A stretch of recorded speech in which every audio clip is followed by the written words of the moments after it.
to my colleague Chandra now. She's outside the Vidhan Sabha where all the proceedings will happen at 4 p.m. Chandra, what's happening currently? What should you expect from the proceedings? We just spoke to Congress leader Veerappa Moily just a few seconds back. That interview should play out in a minute from now. He seems very confident at the moment that they have the numbers, that they have the 117 MLAs present in the House. On Anand Singh, he's still non-committal. He said that they have been kidnapped by the BJP. That's the allegation from the Congress. We've also had a chance to sit inside the assembly, and the way it's been happening is at least 2 to 3 MLAs are getting sworn in at a time. It seems to be a full house for now, no absentations from what we could see. So we really have to see how BJP can cobble up the numbers. Considering it seems to be a full house, there seems to be MLAs from all three parties present inside the assembly at this point. Right, Chandra, thanks so much for that. We'll play out that interaction with Chandra.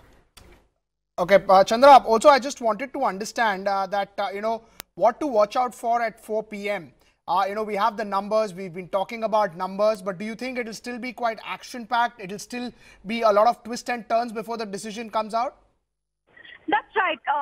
Knowing the trust vote precedents in Karnataka, they've been known to go on for many hours. There have been precedents where a trust vote has gone on till midnight.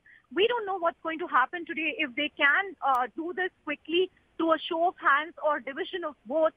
But I said for now, it seems to be a full house. We haven't seen too many absentations, except for perhaps Anand Singh, who the Congress alleges has been abducted by the BJP in Delhi. That's a serious allegation coming in from the Congress, but the rest of the House seems to be full, irrespective of party lines.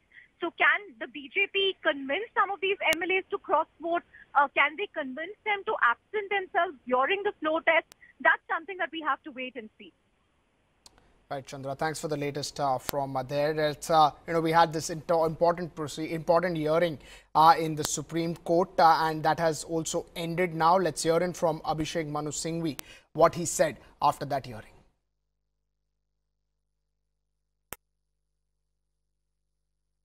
We hope and trust that the ultimate victor will be democracy, will be parliamentary democracy, will be fairness.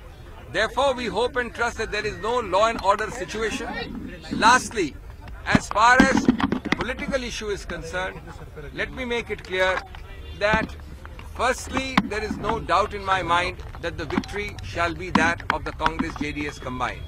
Secondly, I think since yesterday at least, the BJP is convinced of its defeat, is sure of its defeat, and you shall see that result in the evening today. आदेश के मुताबिक mister Bopaiah pro tem speaker रहेंगे। उनको हटाने की कोशिश जो Congress party की थी वो आज नाकाम हो गई। दूसरी उनकी रिक्वेस्ट ये थी कि उनका सीनियर मोस्ट आदमी बनाया जाए, वो भी रिक्वेस्ट खारिज कर दी गई।